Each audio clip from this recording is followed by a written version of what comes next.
Gabriel, lovely ball. It's Piero Hincapié. 2-0 to Arsenal. Beautifully worked goal. This is Mane on the keeper and Gabriel and Messi. Oh, it's in! Wow! Can you believe this? It's 2-2. Tom Edozie on his senior debut. Find the ball in there for Wolves. Arsenal kaleessa Premier League Englandin qabxii 3 harkatti galfatee ture daqiiqaa xumuratti kitabaudhaan qabxii 2 dhabuu isaatiin wal qabatee Manchester City dhaaf carraa kan bal'isee fi amma wanti hunduu harka Manchester City kan argamu Manchester City taphoota liigichaa isaaf hunda kan injifatu taanaan shaampiyoonii bara 2026 ta'uusaa kan mirkaneeffatu ni taaqabdi.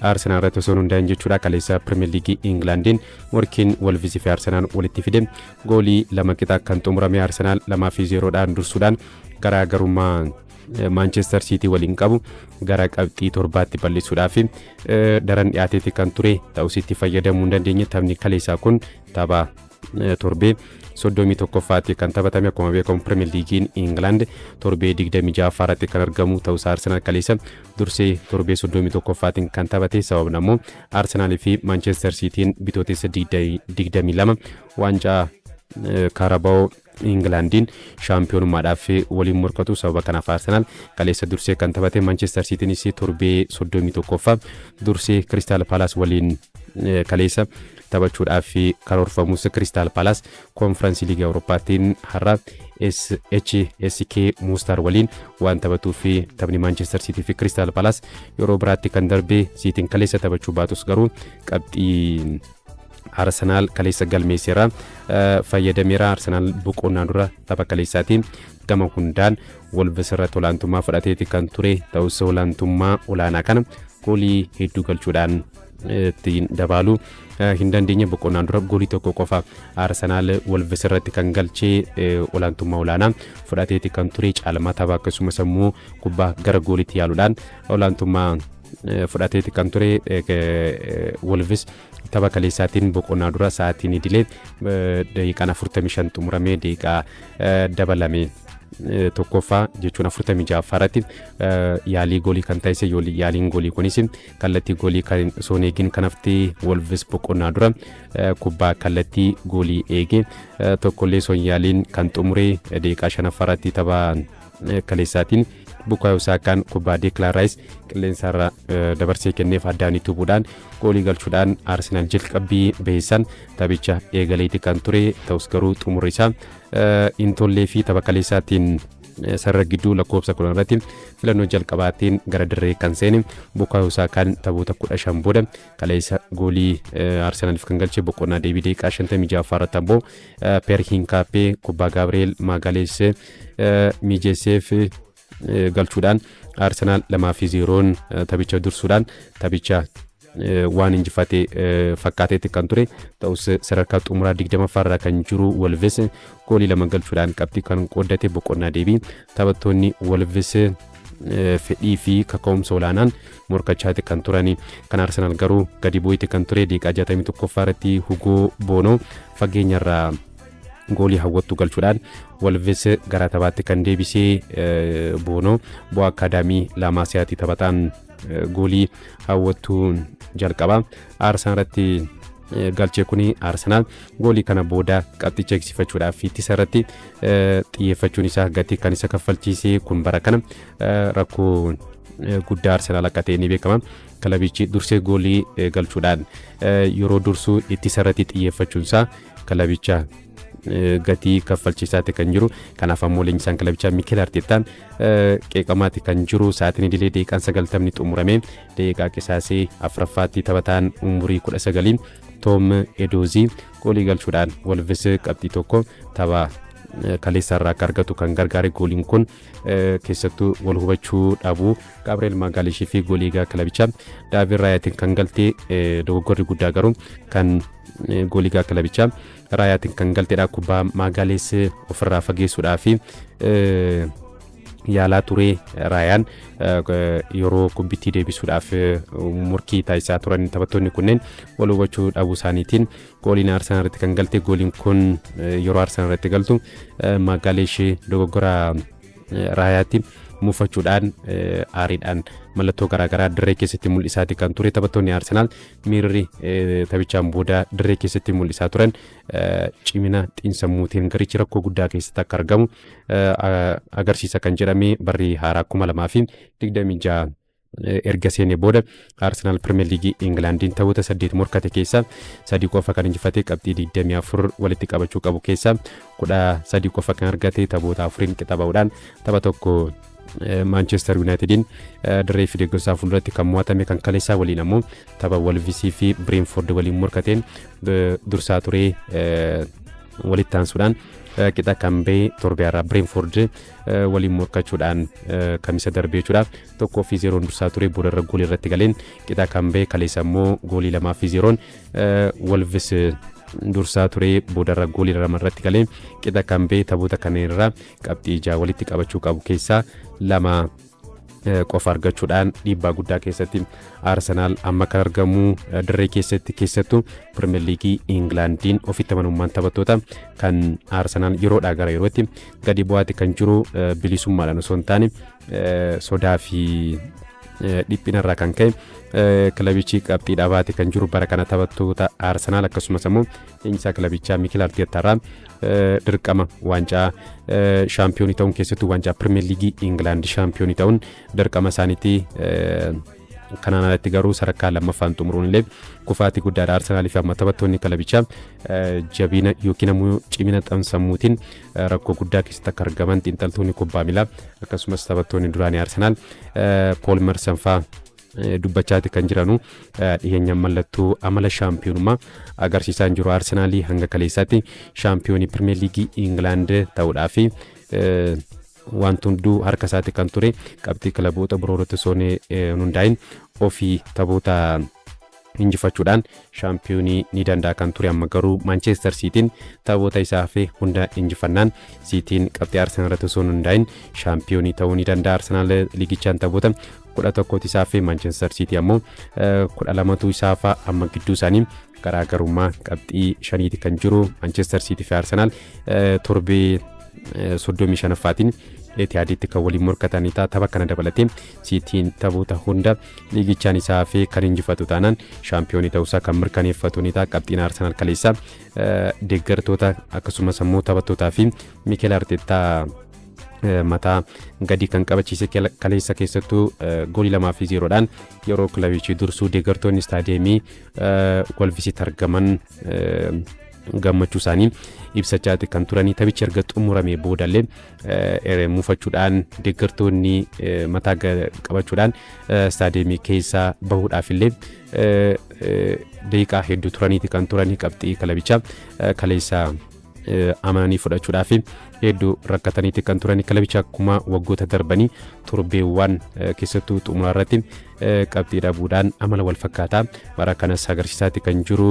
Dilbata dhufamu Arsenaal darbii Londoniin Tottenham waliin kan morkatu ni ta'a. Sana booda immoo ammas darbii Londoniin Chelsea waliin murkiin taasisu tarii Mikel Arteetaa fi taphoonni kunneen keessattuu dhiyeenya kana qabxii walitti aansee dhabuu isaatiin wal qabatee taphoonni kunneenis Arsenaal fi yaaddoo ni ta'uuf kan eegamu hundaafuu kaleessa Arsenaal qixa bahuu isaatiin wal qabatee Manchester Cityin osoo hin taphatiin qabxii kan itti argate jennee kaasuu kan dandeenyudha. Waa'ee Champions League Awurooppaa itti haqeenu Abdurrahman haatee addaa keessumattuu shaampiyoonii Awurooppaa mootiidha.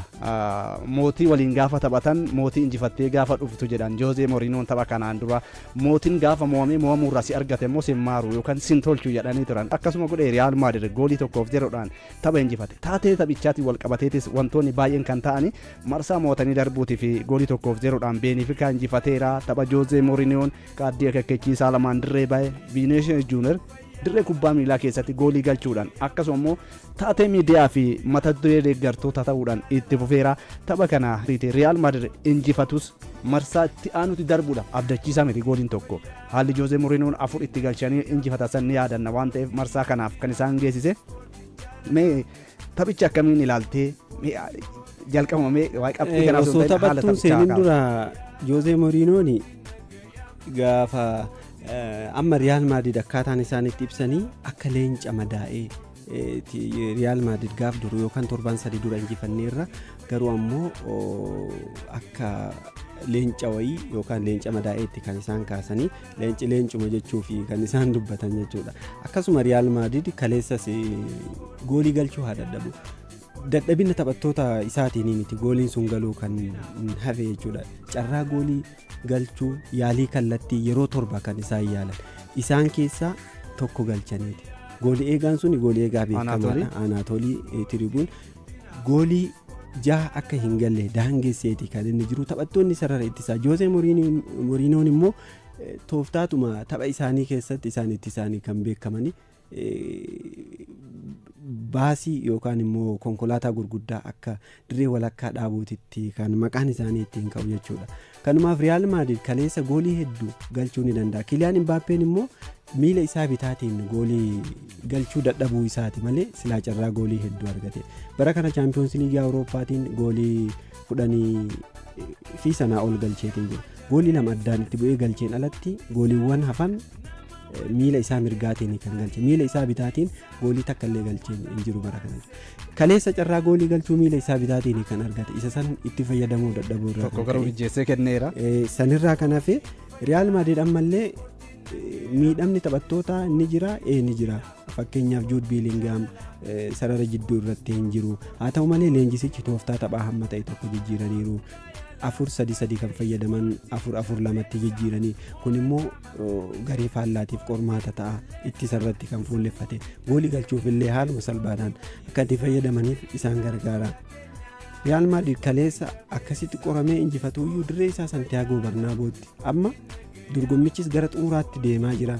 Dorgommiin immoo kan isaati kan Champions League Awurooppaa jechuun dorgommii Real Madrid dogongoroota kana dura hojjetan baroota darbanis ta'ee tapha marsaa taphoota ramaddiitiin hojjete san irra deebi'a jedheetiin hin yaadu Real Madrid waan ta'eef. Kaleessa keessumattuu Vinicius Junior goolii inni sarara peenaalitii akkana faana tarkaanfii tokkoon jennu keessa seenee galche goolii ajaa'ibaati turte goolii baay'ee hawwattuudha turte. Jose Mourinhoon goolii kanaaf ragaa baheera. Haalli goolii Vinicius Junior goolii ajaa'ibaa galche goolii kan akka galche garuu haalli gammachuusaa taatee dirree keessaa jijjiireera jechuudhaan arrabsoon sanyummaatiin wal qabatee keessumattuu taphataan kan lammii Arjentiinaadhaa kan Prestians Vinicius Junior uffata isaa uffatee fooytuu isaa afaanitti qabatee akkas yeroo inni waawwee Junior jedhu kan argame. Ka'umsi goolii yookaan immoo arrabsoo kanaa fi taatee kan hunda ta'e taphni daqiiqaa 10 akka daqiiqaa Vinicius Junior amma dirree dhiisee bahee achi deemanii taphattoonni illee isa hordofanidha. Tariitii ka'umsi Vinicius Junior jeetan kaasanii waa'ee taatee kaleessaa kanarratti haalli inni gammachuu isaatti ibsite beekamaadha. Taphattoonni Biraazil gaafa goolii galchan shubbisa aadaa isaanii shubbisuudhaan kan isaan ittiin beekaman. Kaleessa garuu Vinicius Junior goolii kana eega galchee miirri inni ittiin ibsate baay'ee daangaa darbee Jose Mourinhoos kana kaasanii ka'umsa arrabsamu dirree kubbaa miilaa keessa Vinicius Junior nan jedha Mourinhoon yeroo hunda istaadiyeemota hunda bakka Junior jirutti wanti kun isa faana deema yaada jedhuudha. Tarii Vinicius Junior kaleessa arrabsoo sanyummaadha kan Real Madrid benefikaa qofa osoo hin taane kan Biraaziliif Arjentiina akka ta'utti illee hanga fudhatu federeeshiniin kubbaa miilaa Biraazil hanga ibsa baasuutti kan inni gahe. Vinicius Junior amaloonni kun isaa waliin maaf deeman tariitii kubbaa miilaa keessatti ammoo baroottan as dhiyoo kana taateewwan deeman mee waa'ee muraasa jennee marsaa yookaan immoo karattaa nutti adarbu. Ispeenitti taphattoonni yeroo baay'ee itti himu taphataa kana daansii yookaan immoo shubbisa aadaa Biraazil garuu immoo ni baay'ise ati fakkeenyaaf nama tokko rukuttee dhayxeetiin irratti sirbuun hangam sima mataa keessin gammachiisu. Vinicius Junior immoo deeggartoota bira dhaqee fuuldura isaanii deeggartoonni gooliin irratti galeera isaan sammuun isaanii xiinsammuudhaan hamma tokko itti dhagama. Isaan irra dhayxee immoo yeroo ati itti shubbistu yookaan immoo daansii akkasiitti agarsiiftu xiqqashoo kana taphatichumatu iyyuu waan saniif karaa bane jechuun ni danda'a. Kanas ta'ee sana garuu immoo eega inni akkas godhellee saniif immoo adabbiin isaaf kennameera. Deeggartoota naamusa hin taaneef kakaasta jedhaniitiin abbaan murtee taphichaa kaarda akeekkachiisaa kennaniiru. As deebi'anii immoo taphataan lammii Arjentiinaa arrabsoo sanyummaan arrabsa jedhee sababa san immoo taphicha adda citee. Raggaattu dhaabame amma fakkeenyaaf taphataan kun taphatichi immoo akka sila Ittiin osoo beekamne. afaan normaalii warra waan mallattoo ta'eef dubbisanii addatti baa'uu danda'a ture garuu kanas fayyadamee isa uffata san fayyadamu afaanii uffatee. qabateetiniin san dubbatee Vinicius Junior immoo san booda deebi'ee carqii afaanii cuqqaallatanii yarummaa yookiin Isaan qofaa miti ilmaayyuu meeshaalee illee taphichuma egaa deebi'anuu yeroo rukuttaa rogaa yuuneer rukutu irratti darbachaa turanii harka isaa keessa rukutaadha kan isaan turanii kanas ta'e wal sana qabatee kana hundaafuu koo ka'umsi sababni Vinicius Junior jetteetiin kaasuu dandeessa. Taphattoonni hiriyoonni isaallee dhiisi jedhaniin yeroo baay'ee itti himaniiti turan. Ispeen yeroo jirullee itti dubbatu. Kana dhiisuu dadhabuurraa kan ka'edha. Kanas ta'e sana kilabichaaf qabxii sadii akka argatuuf gargaaree taphni deebii immoo daran akka eegamu ta'eera. Jose Mourinhoon egaa kilaba isaanii duraanii tapha deebiitiin Santiago Bernabootti iddoo kabaja leenjistoonni dhaabbatan otoo hin taane deeggartoota wajjin ta'aniiti isaan tapha kana daawwatu. Champions League Awurooppaatti yoon darbu kaleessa Newcastle United Bayer Leverkusen morkattoota isaanii yoo injifatan Inter Milan Bodo Glimtiin kan inni mo'atame tapha goolii torba irratti lakkaa'ameen Newcastle United dirree finala Karabag goolii 6-1 kan injifate kaleessa Newcastle United osoo rakkatiin goolii darzana walakkaa goolii 6 galchuudhaan 6-1 kan injifate tapha kanaan Anthony Gordon goolii 4 galchuudhaan pookarii kan hojjete tapha kaleessaa kanaan taphataan sarara fuulduraa Newcastle Anthony Gordon penalitiidhaan goolii 2 akkasumas ammoo taphaan goolii 2 kan galche gooliiwwan afranu boqonnaa dura kan galche Malik Thiaw akkasumas ammoo Murphy gooliiwwan afan Newcastle Unitediif kan galche Newcastle United boqonnaa dura keessattuu goolii irra deddeebiidhaan galchuudhaaf yaalaatti kan ture taphattoonni Karabag boqonnaa dura yaalii goolii osoo hin taasisin kan isaan xumuranii yaalii kallattii goolii eegdellee osoo hin taasisin kan dirreedhaa baanii boqonnaa deebii garuu goolii tokko galchanus 6-1 kan isaan mo'atamanii tapha deebiitiin Newcastle St James Parkitti qabxiin jalqabaa bal'aa waan ta'eef salphumatti tapha kanas injifate garaagarummaa goolii hedduutiin ni darbaaf kan eegamu tapha biraatiin kilab Bruugii fi Atletico Madrid goolii 3 qixa kan isaan xumuranii Atletico Madrid durfamaa tureetiin boodarra qixa kan xumuree keessattuu tapha kaleessaatiin Julian Alvarez goolii galcheera goolii inni galcheen dursaa kan qabate Atletico Madrid jijjiirraa amajjiitiin ammoo kilabichaaf kan mallatteessee Ademola Lookman kaleessas kilabichaaf kan galchee taphoota 5 goolii kilabichaaf hundarratti kan goolii galchuudhaan akkasumas ammoo kubbaa goolii galee mijeessuudhaan kan hirmaate Ademola Lookman daqiiqaa 79 ammoo Joel Cordez goolii garee fireetti galcheen Atletico Madrid Club Brugge waliin 3 qixa kan xumuree Bayer Leverkusen dirree finaalaa Olympiacos waliin taphachuudhaan goolii 2-0 tapha kana kan injifate Patrick Schick daqiiqaa 60 fi 63 irratti gooliiwwan lachanuu Bayer Leverkuseniif kan galchee tapha biraatiin ammoo Inter Milan dirree finaalaa Bodo Glimt waliin taphachuudhaan 3-1 mo'atame kan deebii daqiiqaa 30 irratti Esposito goolii Inter Milan mo'atamuu jalaa baraarree kan galchee walqixxeesseetti kan ture ta'us boqonnaa deebii Hogee fi Hohee goolii wal duraa duubaan galchaniin Bodo Glimt tapha jalqabaa kana 3-1 kan injifatee Bodo Glimt yeroo jalqabaatiif Champions League Awurooppaa irratti hirmaachaatti kan jiru bara dorgommii kana injifannoo lammaffaadha kan galmeesse Manchester City's injifachuun isaanii beekama kaleessa immoo tapha marsaa taanuuf darbuudhaaf taasisaa jiruun 3-1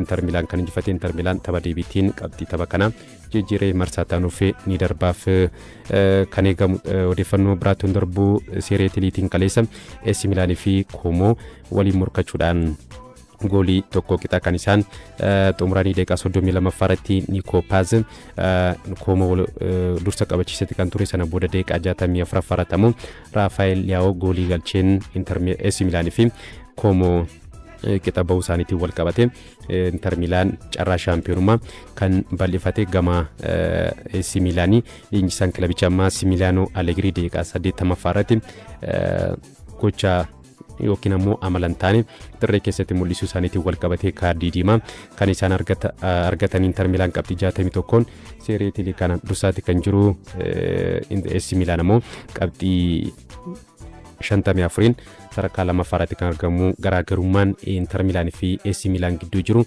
gara qabxii 7tti kan bal'ate Inter Milan garaagarummaan qabxii 7 Serie A kana dursaatti kan jiru Comoon qabxii 42 sadarkaa torbaffaarraa gara ja'affaatti sadarkaasaa kan fooyyeffatee Faabrikaa jalatti leenji'aatti kan jiru Koomoonii bara dorgommii kana ka'umsa baheessa mul'isaatti kan jiru Viyaariyaal qabxii 48 sadarkaa sadaffaarratti kan argamu.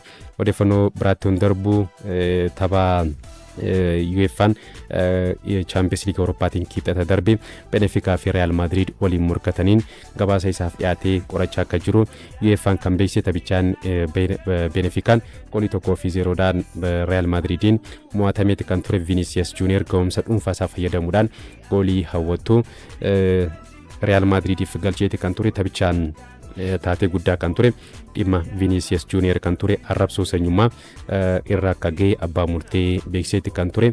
Sana booda taphichi naannoo daqiiqaa 10 fi adda citeeti kan ture. Amma UEFA'n dhimma kana qorachaa akka jiru kan beeksise taphataan kan Benefikaa Gianluca Peristiani arrabsoo sanyummaa Vinicius Junior irratti akka raawwate Vinicius Junior kan dubbate taphatichi garuu ani arrabsoo sanyummaa irratti raawwanne jechuudhaan kan inni mormee Magarsaa Mo'isaa Godina Buunoo Iluu Abbaaburraa kan barreesse waancaan kan Manchester City jedhe akkasumas Abarraa Lolaasaa Benishaangul Gumuz irraa dokkuudhaan wal qabatee miidhama irratti kan argamu Normaal Yusuuf Buunoo Baddaleerraa arrabsoo sanyummaa Vinicius Junior irratti raawwatame dogoggora kan jedhe Tamaam Juutee Baddaleerraa Kaayavas wal qabatee jedhee kaleessa sababa miidhamaatiin osoo hin taphatiin kan hafe darbii Londaniin dilbata dhufu Arsenaal dirree finaala Tottenham waliin taphatuun deebi'uu akka maluudha. Leenjisaan Arsenaal Mikel Arteetaan kan dubbate shibbiruu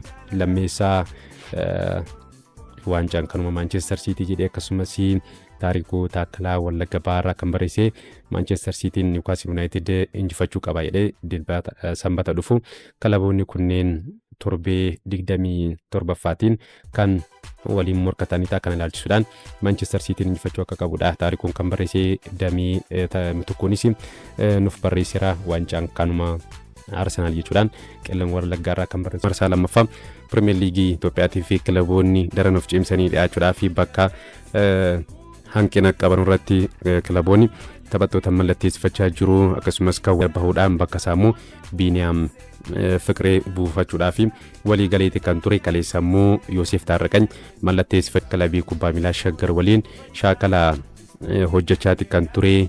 Kanaanis kilaboon garee dargaggoota Adaamaatti gara garee jalqabaatti erga ol guddatee booda filannoo jalqabaatiin Adaamaa keessatti ga'umsa gaarii mul'isaati kan ture. Ta'us garuu Adaamaa gadhiisuudhaan erga hawaasaatti makamee booda sana booda Machaal keessattis keessattuu Adaamaa erga gadhiisee booda kubbaa miilaatiin taphataa milkaa'aa jirredha. Yoosef Taarraqanyii Adaamaa keessatti sochii baheessa mul'iseen ga'umsa gaarii kilabicha keessatti mul'iseen taphataa dargaggeessa cimaa Premier League Itoophiyaa jedhamuudhaan kana dura filatameeti kan ture.